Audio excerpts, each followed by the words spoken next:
I spent 3 years planning my sister's wedding.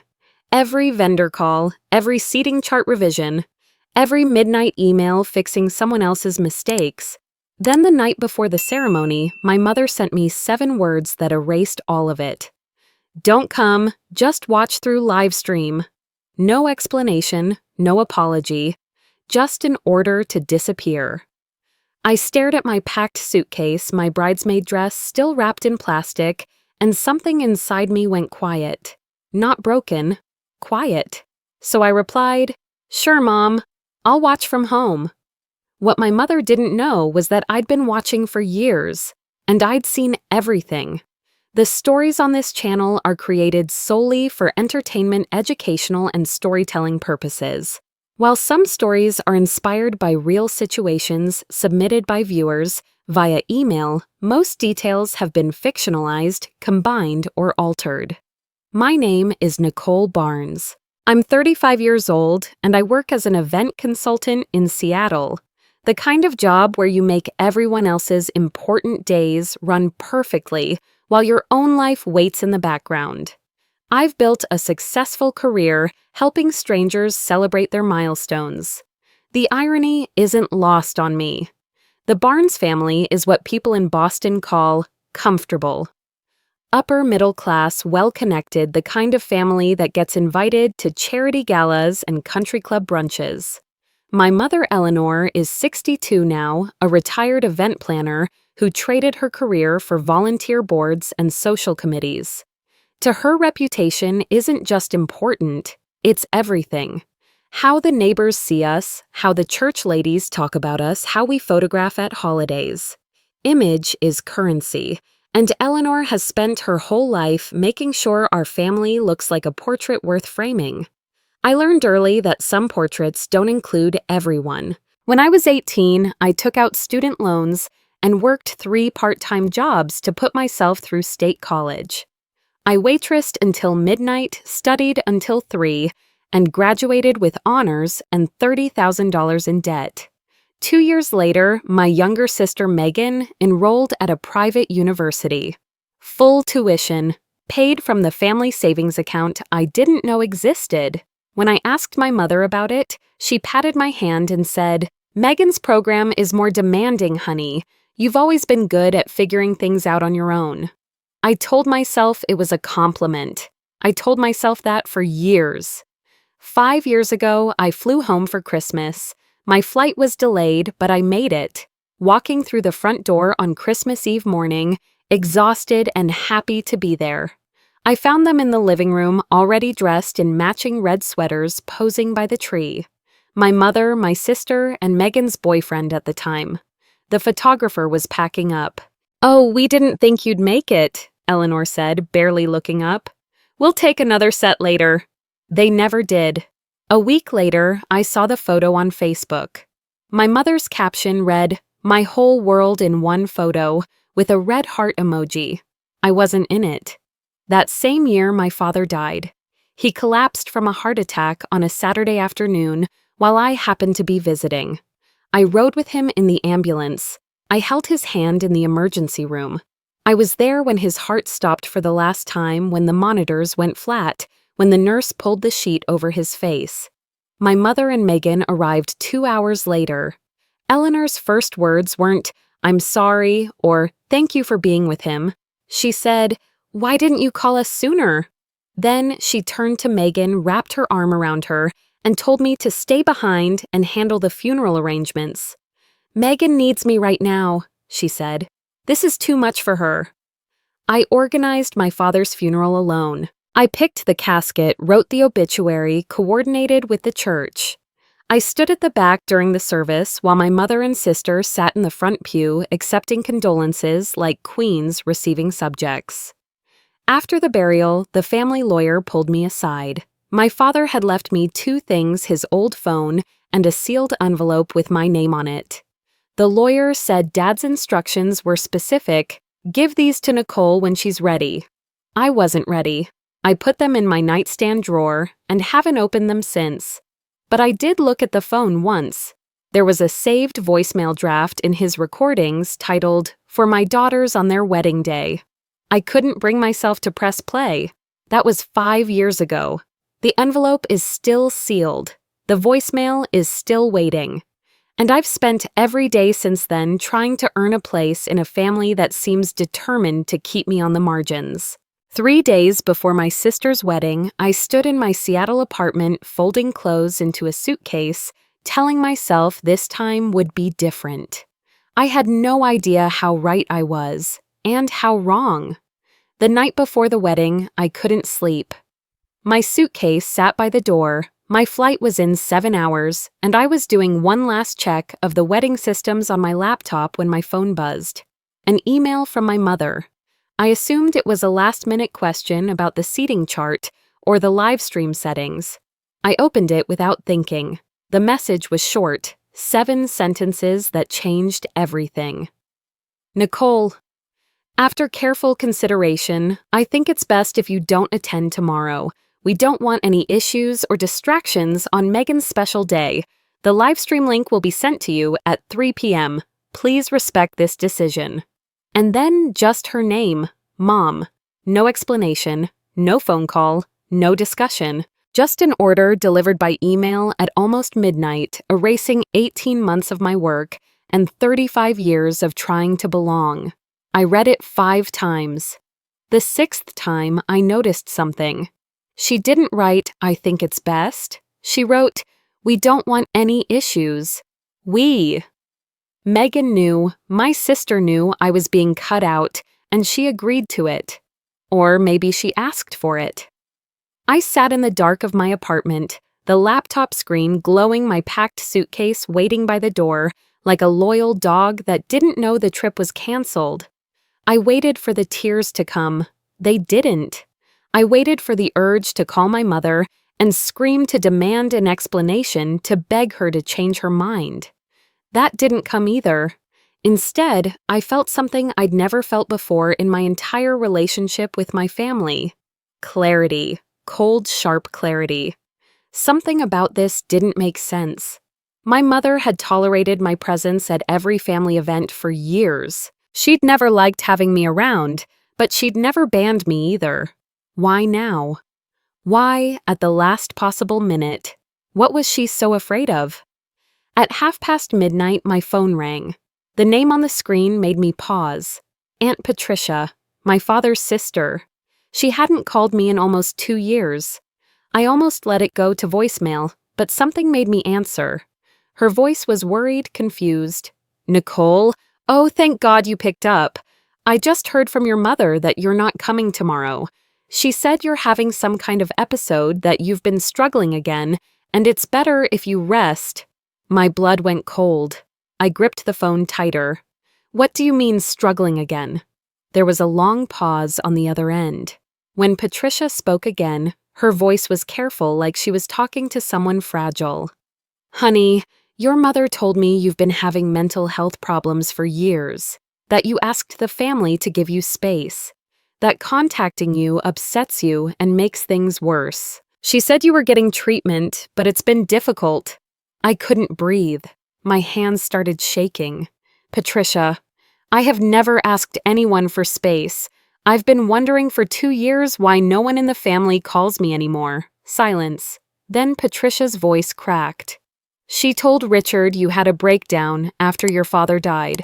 She told Amanda you were jealous of Megan and couldn't be around her without getting upset. She told the whole family not to mention you because it triggers you. 2 years ago, I tried to call you for your birthday. Your mother told me you'd asked her to screen your calls because you couldn't handle family contact. I've been praying for you, Nicole. I thought you were sick." I had to stand up. I had to move. I paced my small apartment in the dark, phone pressed to my ear, trying to process what I was hearing. "Patricia, I'm not sick. I've never been sick. I spent 18 months planning this wedding. I coordinated every vendor, every seating arrangement, every detail. I was on a video call with David just last month going over the timeline." Patricia started crying. "Oh my God. Nicole, I'm so sorry. She told everyone that you wanted nothing to do with the wedding, that Megan was hurt by your absence but understood you needed to focus on yourself." Over the next hour, Patricia forwarded me every email and text my mother had sent her over the past 2 years. I read them with growing horror. Messages from 14 months ago saying I was going through personal struggles and preferred to be left alone. Messages from 11 months ago warning that contacting me directly would make things worse. Messages from 6 months ago claiming my doctors said family contact set me back. Patricia told me similar messages went to Uncle Richard, to my cousin Amanda, to almost everyone in the extended family. My mother hadn't just excluded me, she had systematically destroyed every relationship I had with my own relatives. She had made them believe I was broken, unstable, fragile. She had isolated me so completely that when I wasn't around, everyone assumed it was my choice. And now the timing of her email made perfect sense. She assumed I would quietly accept being excluded because I'd been trained my whole life to accept whatever she decided. But she couldn't risk me showing up anyway. Because if I walked into that wedding healthy and successful, having organized the entire event, every lie she told would unravel in front of 300 people. Patricia would say, "But Eleanor, you told me she was too sick to participate." The relatives would see a woman completely different from the fragile, unstable person my mother had described. My mother's only option was to make sure I never showed up at all. After Patricia and I said goodbye, I sat in the dark for a long time. Then I walked to my nightstand and opened the drawer. My father's old phone was still there right where I'd left it 5 years ago. I powered it on. The battery still had enough charge. I found the saved voicemail draft, the one titled, "For my daughters on their wedding day." For 5 years, I hadn't been ready to hear his voice. Tonight, I needed to. I pressed play. "Hey girls, if you're hearing this, it means it's one of your wedding days, and I'm probably not there to say this in person. I'm sorry about that. Megan, sweetheart, I love you. You're bright and charming just like your mother. You light up every room. I know you'll have a beautiful life. Nicole, my quiet one. You're so much like me. You don't make noise, but you notice everything. You take care of things no one else sees. You hold it all together. I noticed, honey. I always noticed. Every time your mother overlooked you, every time you got the short end, I saw it. I should have spoken up more. I should have protected you. I'm sorry I didn't. You were never invisible to me. You were always enough. You are enough. Take care of each other, girls. Family should be where you're safe. I love you both. Dad." I played it 3 times. By the 3rd time, I wasn't crying anymore. I was decided. I opened my laptop. I still had administrative access to the wedding platform, the one I'd set up, the one I'd managed for 18 months. I could send one email to every single guest on the list. I started composing. I attached screenshots of my mother's emails to Patricia. I attached my father's voicemail. I wrote the truth, not with anger, but with clarity. I didn't schedule it to send automatically. I would do it myself, watching the live stream at exactly the right moment.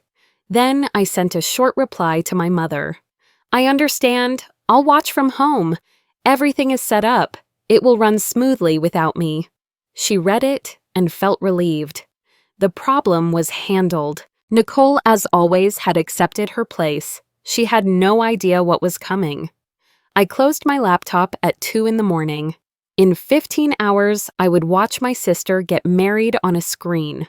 I would wait until the ceremony ended, until Megan was officially a wife, until that moment couldn't be taken back. Then I would send one email, and 300 people would finally learn what Nicole Barnes had been hiding for years. The wedding day arrived, and I spent it exactly where my mother wanted me, at home, alone.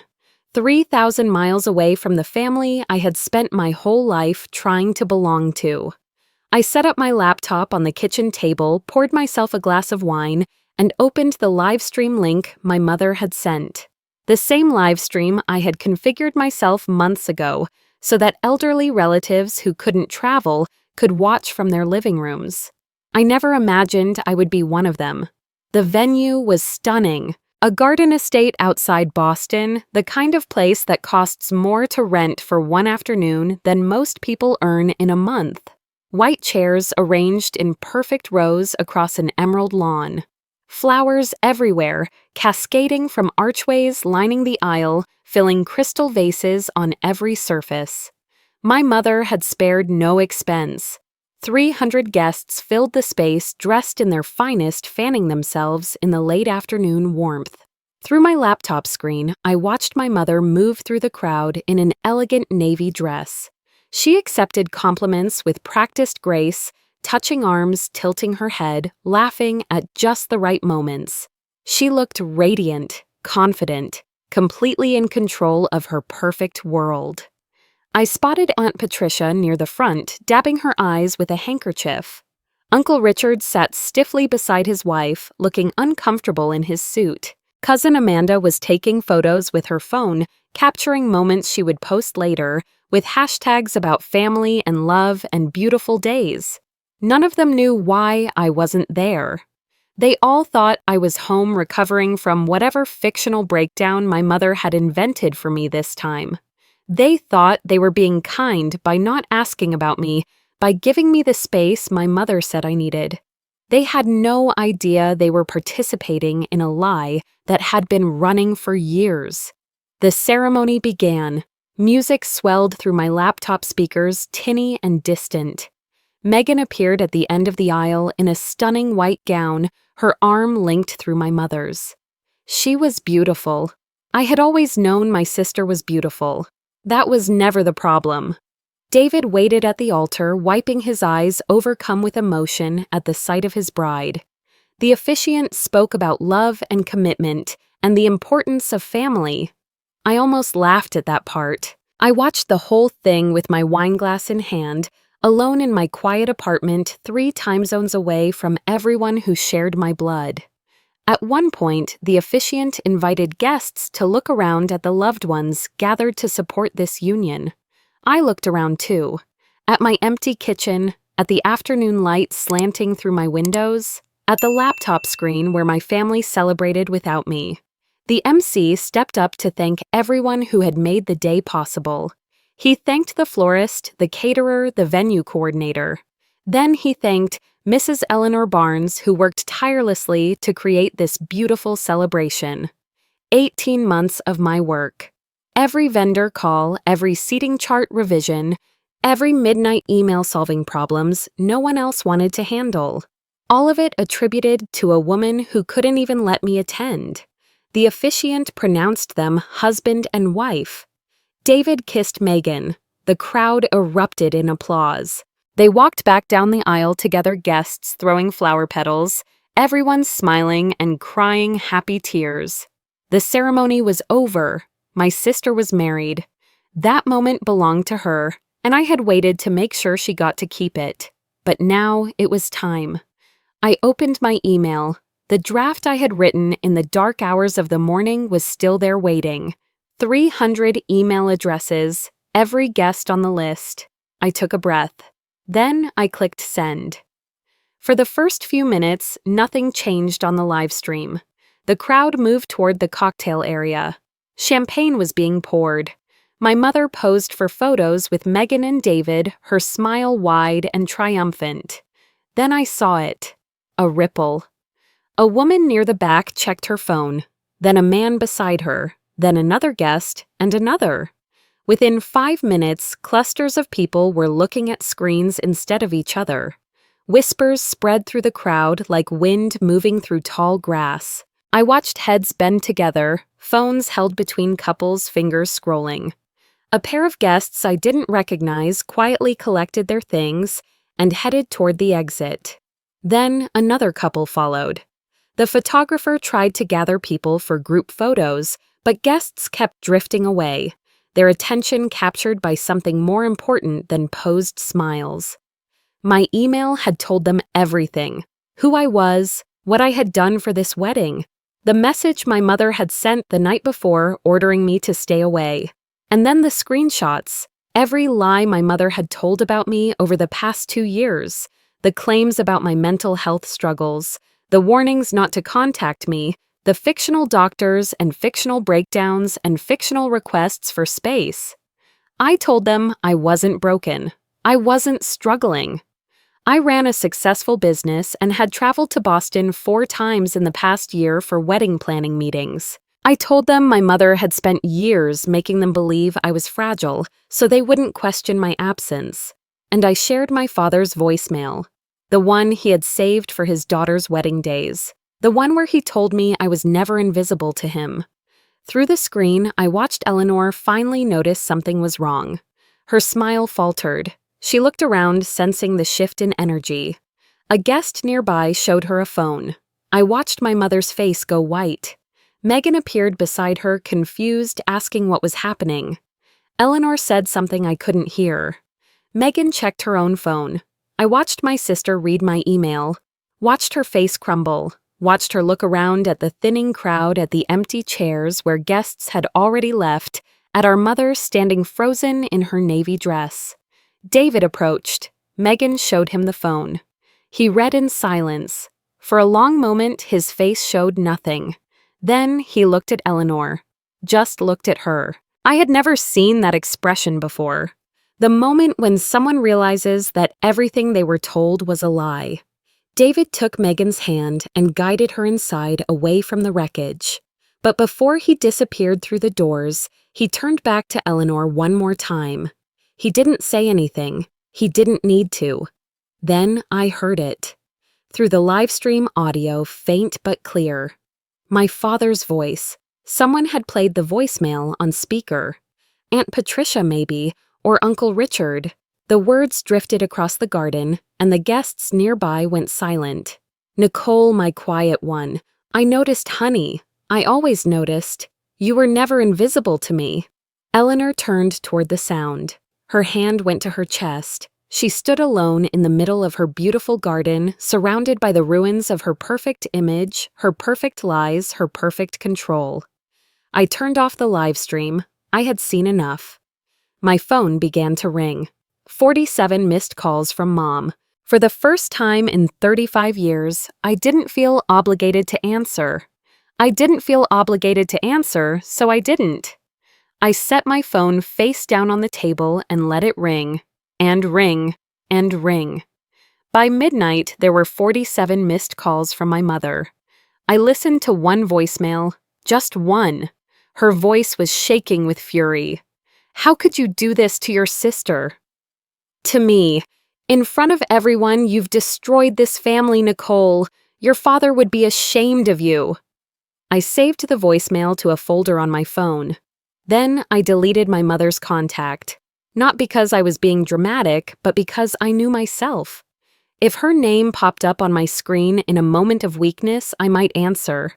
I might apologize. I might fall back into the pattern of smoothing things over, of making myself smaller so she could feel bigger. I couldn't afford that anymore. That night, I texted David directly. I told him I was sorry he found out this way, that he deserved to know who his mother-in-law really was before the wedding, not after, and that was on me. He didn't respond immediately. 2 hours later, my phone buzzed. David wrote that I had nothing to apologize for. He said he should have trusted his instincts. My mother had told him I was troubled and didn't want to be involved. He had asked her directly if something was wrong. She looked him in the eye and lied. His second message said he didn't know what was going to happen with him and Megan. He needed time to process everything. But he thanked me for the truth, even though it hurt. Megan didn't text or call that night. I didn't expect her to. But some small, foolish part of me had hoped. Over the following week, the messages started coming from everywhere. Aunt Patricia was first. She wrote that she was deeply sorry that she should have questioned my mother years ago, but instead she just believed her. She asked if I could ever forgive her. Uncle Richard sent a long message saying my father had been his friend, that he'd known Eleanor for 30 years, and never thought she was capable of something like this. He said he had failed me and wanted to make it right if I would let him. My cousin Amanda's message made me cry. She told me she had unfollowed me on social media because my mother told her I was toxic and she needed to protect her energy. She was only 22 at the time, and she just believed what an adult told her. She said I had been her favorite cousin growing up, and she was so sorry. I responded to each message personally. I didn't offer immediate forgiveness because that would have been too easy, too false. Instead, I offered openness. I told each of them I appreciated them reaching out, that I was still processing everything, but I would like to reconnect when we were both ready. It was the truth. I wasn't ready to pretend everything was fine, but I wasn't ready to shut doors permanently either. The fallout for my mother unfolded quietly over the following weeks. There were no dramatic confrontations, no public accusations. This was upper-class Boston. People didn't make scenes, they just talked. And 300 people had received my email. By the second week, word had spread through every social circle my mother belonged to. At the country club, at charity luncheons, at book groups, her name came up in whispered conversations. Did you hear what happened at the Barnes wedding? She told her own family the girl was mentally ill, for years, and the daughter organized the whole wedding. Can you imagine my mother tried to attend her usual events at first? But according to Patricia, who heard from mutual friends, conversations went quiet when Eleanor approached. Invitations started arriving less frequently. Old friends didn't return her calls. By the fourth week, my mother voluntarily stepped back from her position at the Children's Hospital Foundation. She told them it was for personal reasons. The truth was, she couldn't bear the whispers. The thing she had valued most, her reputation, was crumbling, and there was nothing she could do to stop it. 6 weeks after the wedding, Uncle Frank called my mother. He was my father's best friend from college, the kind of man who had stayed neutral in family conflicts for decades. Patricia told me about the call later. Frank told Eleanor that my father had asked him to watch over his girls after he was gone. Frank thought Eleanor was doing that. He thought the family was in good hands. Instead, she had been poisoning them against their own sister. He told her my father would be heartbroken, not at me, at her. Then he hung up. He never called Eleanor again. David and Megan didn't go to Hawaii for their honeymoon. They went home. They talked. From fragments I heard through Patricia, the conversations were not going well. David felt deceived. Not by my email, but by Megan's silence. Megan had known about the email telling me not to come. She had sent me that text about less stress for everyone. She had heard our mother's lies for years and never questioned them, never defended me, never said a word. David kept asking her how he could trust her now. How did he know she wouldn't do the same thing to him? How did he know what else she had decided to just go along with? 6 weeks after the wedding, Megan finally texted me. Her message was short and bitter. She said she and David were in couples counseling. He was questioning everything. She asked if I was happy now. I took an hour before responding. I needed to make sure I said exactly what I meant and nothing more. I told her no, I wasn't happy.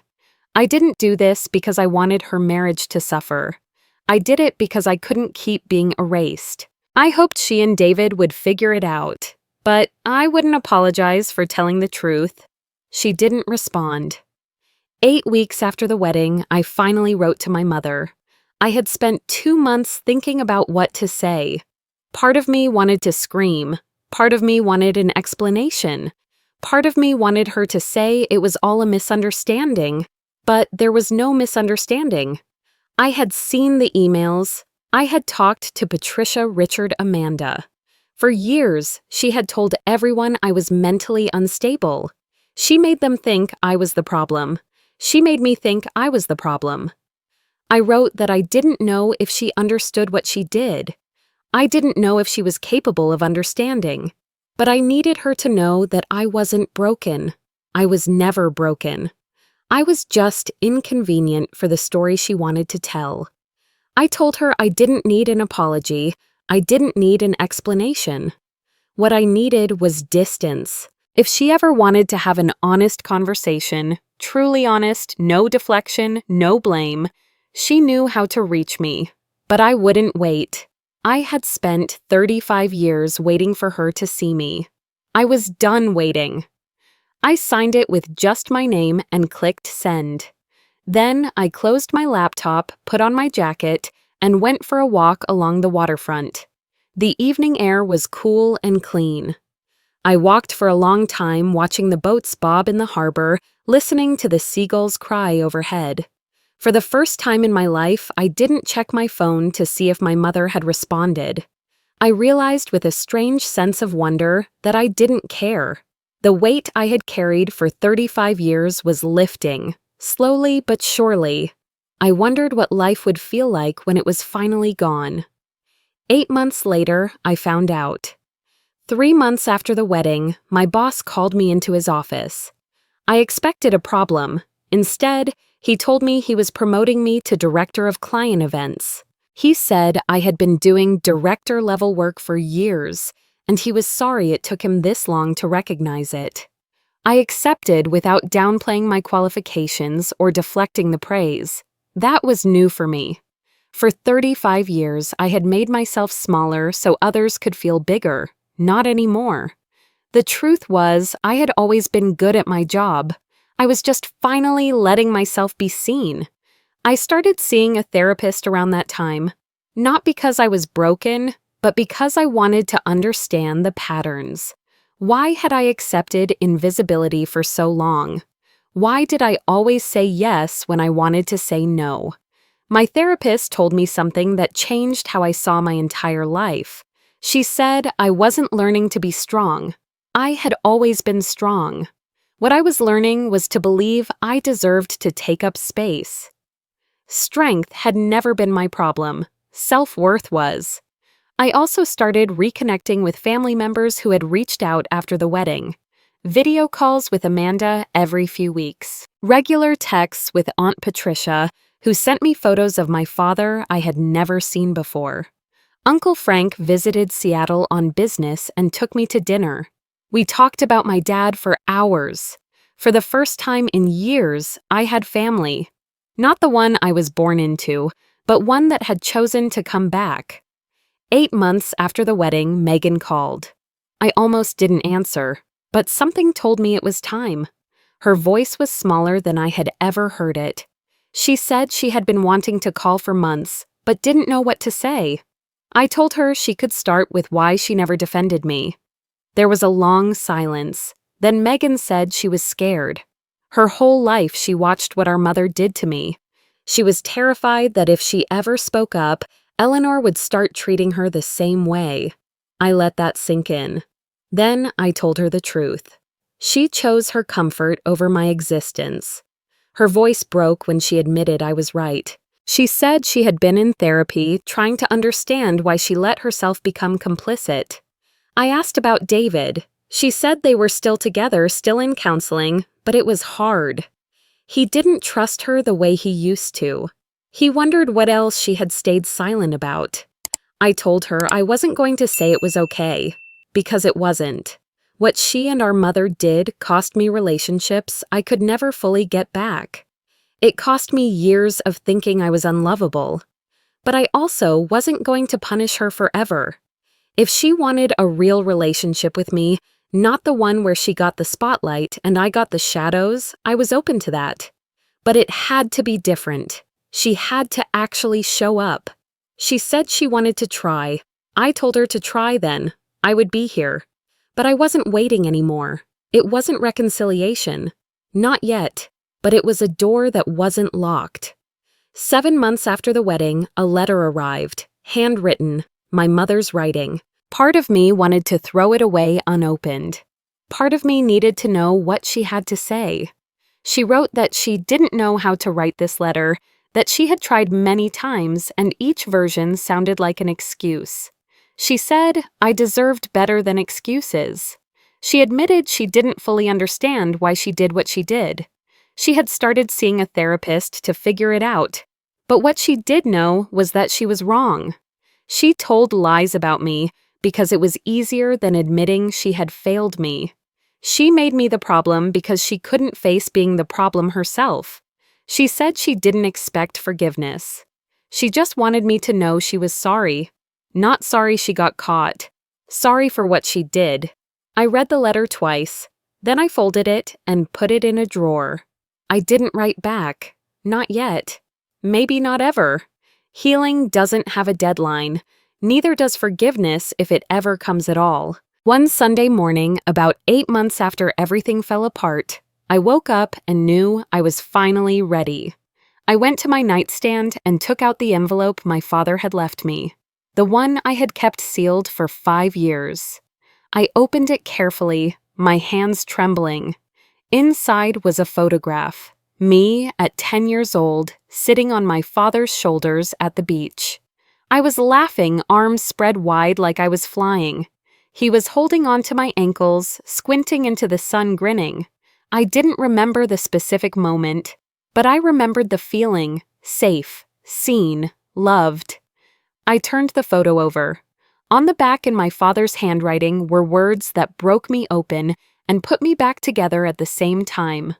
My quiet warrior. You don't have to be the loudest to be the strongest. I see you. I've always seen you. I'm proud of you. Always. Dad, I cried. Not sad tears. Release tears. The kind that wash away 35 years of wondering if you were worth seeing. I put the photo on my nightstand where I could see it every morning. Later that day, my phone buzzed. Uncle Frank. He told me my dad's birthday was next month, and some of them were getting together at his favorite restaurant, Patricia Richard Amanda. He asked if I would like to join them. I smiled and told him I would like that very much. For 35 years, I lived like a ghost in my own family, present but invisible, working but unacknowledged, loving but unloved in return. I thought if I just tried harder, helped more, made myself smaller, they would finally see me, finally love me the way I needed. I was wrong. Here is what I learned. You cannot earn love from people who have decided you're not worth it. You cannot prove yourself to people who have chosen not to see you. You cannot shrink small enough to make small people feel big. Some families are blood, some families are chosen. Some families are built from the rubble of what should have been. My mother may never understand what she did. My sister may never fully repair what she broke. That's their work to do, not mine. My work is simpler now. Show up for myself, take up space. Believe I'm worth it. Not because someone finally told me I was, but because I finally decided to believe it myself. My name is Nicole Barnes. I'm not invisible anymore. I'm not waiting anymore. I'm finally fully here. Thank you for staying with me through Nicole's story. Before you go, I want to share the painful truth. She discovered a truth many of us need to hear. You cannot earn love from people who have already decided you are not worth loving. You cannot prove yourself to people who have chosen not to see you. And you cannot shrink yourself small enough to make small-minded people feel comfortable. If you recognize yourself in this story, if you have spent years being the invisible one who gives everything and receives nothing, please hear this. It is not your fault. You are not broken. You are simply offering your love to people who have chosen not to receive it. Nicole chose to stop waiting. She chose to stop being invisible. She chose herself. That was not selfish. That was survival. So, if you are feeling unseen tonight, remember this. You deserve to take up space. You deserve a seat at the table, not the shadows behind it. If this story touched your heart, please subscribe to this channel. And I would love to hear from you. Have you ever felt invisible in your own family? Share your thoughts in the comments below. Your story matters too. Until next time, remember, you are enough. You have always been enough. Dạ. À, vậy